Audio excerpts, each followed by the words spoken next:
नमस्कार, स्वागत है आप सभी को। आज की विषय है क्या सीता मंदोदरी की बेटी है।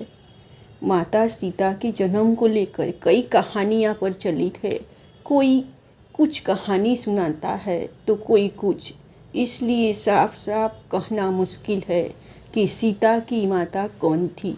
सीता के जन्म से जुड़ी हम ऐसी ही एक प्रचलित कहानी सुना रहे हैं। एक बार लंकापति रावण के तप से खुश होकर भगवान ब्रह्मा उसे वरदान मांगने को कहते हैं।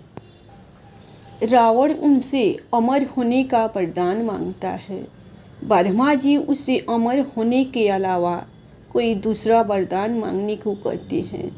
रावण वरदान में मांगता है कि मुझे सूर, असुर, पिशाच, नाग, किन्नर या अप्सरा कोई भी न मार सके। रावण मनुष्य द्वारा न मारे जाने के बारे में नहीं बोलता है, क्योंकि वह मनुष्य को तिनके के समान समझता था।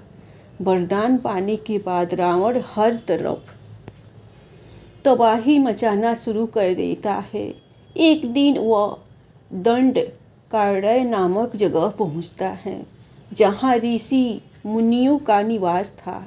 रावण को ऋषि मुनियों को मारना उचित नहीं लगा, लेकिन वो उन ऋषि मुनियों के रक्त को एक कमंडल में भरकर साथ ले जाता है। वह कमंडल गीतस्मद ऋषि का था, जो पुत्री की लालसा में माता लक्ष्मी से प्रार्थना करते थे कि वह उनके घर पुत्री के रूप में जन्म ले। इसके लिए गीतस्मद ऋषि रोजाना पूजा पाठ के दौरान पवित्र मंत्र पढ़कर दूध की कुछ बूंदे कमंडल में डाला करते थे, जिसमें रावण रक्त भरकर अपने साथ ले गया था।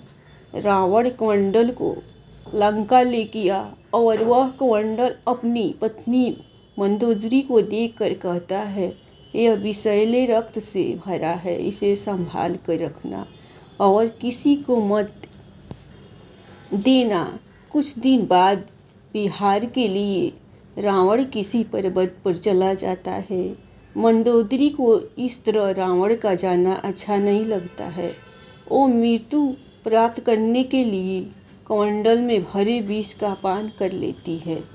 कमंडल के रक्त को पीने के कुछ समय बाद मंदोदरी गर्भवती हो जाती है। गर्भवती होने के बाद मंदोदरी घबरा जाती है कि महल में मौजूद अन्य लोग उसके बारे में क्या सोचेंगे। फिर मंदोदरी तीर्थ यात्रा का नाम लेकर कुरुक्षेत्र चली जाती है। वहां मंदोदरी एक बच्ची को जन्म देती है, लेकिन लोक लाज के चलते वो उसे एक कलश में रखकर जमीन में दफना देती है। कुछ दिनों बाद राजा जनक भी कुरुक्षेत्र जाते हैं। जब वह जमीन में हल चलाते हैं तो उन्हें वहां कलश मिलता है, जिसमें मंदोदरी ने बच्ची को रखा था। बच्ची को कलश से निकालते ही आसमान से फूलों की वर्षा होने लगती है और साथ में आकाशवाणी भी होती है। आकाशवाणी में राजा जनक द्वारा उस कन्या के लालन पालन की बात कही जाती है। हल के शीत यानी हल के आगे का नुकीला भाग से टकराने की वजह से कलश मिला था, इसलिए राजा जनक ने कन्या का नाम सीता रखा। धन्यवाद।